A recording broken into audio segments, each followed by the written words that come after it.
آج ہم ایک وضاحت چاہتے ہیں تجوید کی۔ سب سے پہلے کہ یہ کورس خاص کر ان لوگوں کے لیے رکھا گیا ہے جو قرآن مجید پڑھنا تو جانتے ہیں لیکن قرآن کریم کو کیسے پڑھیں اور اس کا صحیح طریقہ کیا ہوتا ہے، یہ اس کورس میں بتایا جائے گا۔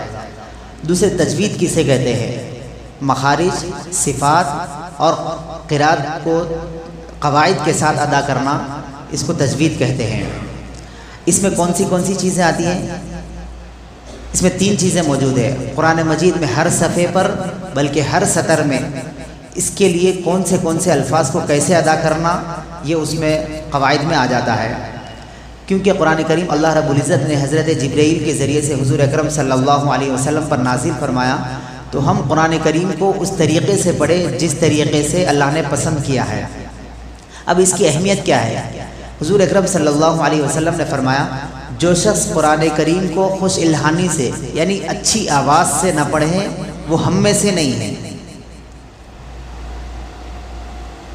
اس میں حروف کے مخارج صحیح نہ ہو اگر کسی کے، اور اگر صفات درست نہ ہو، اور پھر تجوید کے قواعد میں اگر غلطیاں ہو تو وہ اس کورس کے ذریعے سے سیکھ سکتے ہیں۔ جیسے مخارج میں غلطی، واللہ علیم، یعنی خوب جاننے والا اس کے معنی ہوتے ہیں، لیکن اگر کوئی پڑھے واللہ علیم تو دردناک کے معنی میں آتا ہے۔ اور اگر صفات میں غلطی دیکھیں، اللہ اکبر، اللہ سب سے بڑا ہے، لیکن اگر کوئی پڑھے اللہ اکبر، اس کے معنی الگ ہو جاتے ہیں۔ اور اگر قواعد میں غلطی کرے، جیسے خلقنا، ہم نے پیدا کیا، لیکن اس کے بجائے اگر کوئی پڑھے خلقنا تو ان عورتوں نے پیدا کیا، معنی غلط ہو جائیں گے، جس کی وجہ سے الفاظ بھی غلط ہو جاتے ہیں۔ تلاوت کے درمیان میں ہم سے بہت ساری غلطیاں ہوتی ہیں، جیسے پہلے ہم نے صحیح نہیں سیکھا یا کوئی صحیح نہیں پڑھا ہے، یا پھر ہماری مادری زبان اردو ہے یا تیلگو ہے جس کی وجہ سے الفاظ کی صحیح ادائیگی نہیں ہوتے، یا پھر تیسرے تجوید کا پتہ ہم کو نہیں ہوتا جس کی وجہ سے ہم غلطیاں کرتے ہیں۔ اس کورس کا مقصد کیا ہے؟ مقاصد کیا ہے؟ پہلا مقصد قرآن مجید کے تجوید کے ساتھ پڑھنے میں آپ سے مدد کرنا، تجوید کے بنیادی قواعد کی اہمیت بتاتے ہوئے سکھانا، ساتھ ہی ساتھ یہ بتانے کی کوشش کرنا کہ قواعد کیوں ہمارے لیے ضروری ہے۔ اس کے علاوہ اس کے اور مقصد ہے، قرآن مجید کو تجوید کے ساتھ پڑھنے میں کیا کیا چیزیں ضروری ہوتی ہے۔ اس کے علاوہ بار بار قرآن کریم میں آنے والے وہ الفاظ جو آپ کو بار بار دہرائے جاتے ہیں، 350 ایسے الفاظ جو ہم اس 30 دن کے اندر سیکھیں گے، جو قرآن میں تقریباً 40,000 مرتبہ ریپیٹ ہوئے، یعنی تقریباً 50% وہ الفاظ جو قرآن کریم میں آتے ہیں وہ اس 30 دن میں آپ کو سکھائے جائیں گے۔ قرآن مجید کے درست طریقے پر تلاوت کرنا خود آپ کو ایک خوشی لاتا ہے اور پڑھنے میں مزہ بھی آتا ہے۔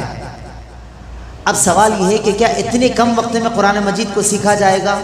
تو اس کورس کے ذریعے سے یہ یاد دلایا جا رہا ہے کہ تجوید میں مہارت کے لیے بہت وقت ہے، لیکن وہ چیزیں جیسے تجوید کے بنیادی قواعد سے آپ کو واقف کروانا، اہم اصولوں کو آپ کو بتانا، اور پھر اس پر عمل کرتے ہوئے آپ مؤثر انداز میں قرآن کریم کو پڑھنا، اس کورس کا مقصد ہے۔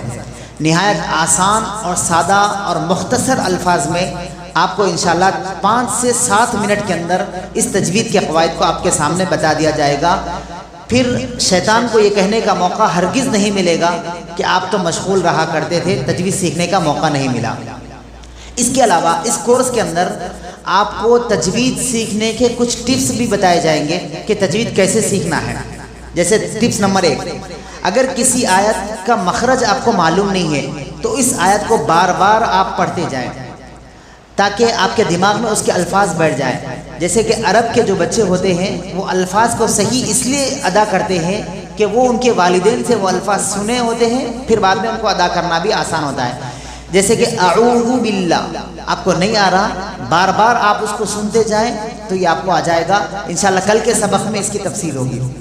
دوسری ٹپ یہ ہے تجوید سیکھنے کی، اگر آپ کو تجوید بہتر کرنا ہو تو کسی اچھے ماہر قاری کے الفاظ کو آپ بار بار سنیں تاکہ اس سے آپ کو قرآن پڑھنے میں سہولت مل سکے اور اس سے آپ کی غلطیاں بھی درست ہوں گی۔ تیسری ٹپ یہ ہے، اگر آپ کسی آیت کو پڑھنے مشکل ہو رہی ہے تو اس کو الفاظ کو توڑ توڑ کر پیش کریں، یا پھر اگر الفاظ بھی مشکل ہو رہے تو ایک سلیبل کہتے ہیں، سلیبل اس کو کہتے ہیں کہ اس کے جملے، جیسے الحمد، دو، یہ 3 سلیبل اس میں ہے. تو آپ پہلے ال کی پریکٹس کریں، اس کے بعد پھر حمد کی کریں، پھر ہم، پھر دال. الگ الگ اس کی پریکٹس انشاءاللہ آپ کو اس میں کروائی جائے گی اس کورس کے اندر، تاکہ اس کے ذریعے سے آپ کو تجوید سیکھنے اور پھر پڑھنے میں سہولت ہو سکے. اللہ ہم سب کو تجوید سیکھنے کا شوق پیدا فرمائے. یہ اس کورس کا مقصد ہے. تھوڑی سی باتیں بنیادی طور پر میں آپ کو بتا دیا. انشاءاللہ کل سے تختی نمبر 1 یہ ایک نورانی قاعدہ ہوتا ہے. ایک قاعدہ آپ اپنے ساتھ لے کے آئیے. یہ ایک دینیات ہوتی ہے. اس کے اندر حدیثیں، دعائیں اور پھر واجبات، فرائض، سنتیں، نوافل، وہ سب ساری چیزیں اس میں موجود ہیں. یہ بھی آپ کو بتایا جائے گا. اور ساتھ میں اگر ہو سکے تو ایک پین کاپی لے آئے. یہ نہ سوچے کہ میں بیان میں جا رہا ہوں، بلکہ یہ سوچے میں ایک تجوید کی کلاس میں جا رہا ہوں. انشاءاللہ میں دعویٰ تو نہیں کر سکتا ہوں، لیکن یہ ضرور کہوں گا کہ اگلے یہ رمضان کے گزرنے کے بعد اگر مسجد کا امام کبھی نہ آئے تو آپ کو پیچھے پلٹ کے دیکھنے کی ضرورت نہیں پڑے گی. آپ خود مصلی پہ کھڑے ہو کے نماز پڑھا سکتے ہیں. انشاءاللہ آپ اس قابل بن جائیں گے کہ آپ امامت کے قابل بن جائیں. آپ کو صورتیں بھی یاد ہو جائیں گی، تجوید بھی معلوم ہو جائے گی، اور پھر اسی طریقے سے نماز کے بہت سارے مسائل بھی آپ کو معلوم ہو جائیں گے. اس کے علاوہ اور بہت سارے مسائل جو اس کورس کے ذمہ دار ہے الناصر چیریٹی فاؤنڈیشن کی طرف سے جو رکھا گیا ہے، اور اس کے علاوہ اور کیا کیا چیزیں آپ کو بتائی جائیں گی وہ انشاءاللہ وقتاً فوقتاً بتا دی جائیں گے.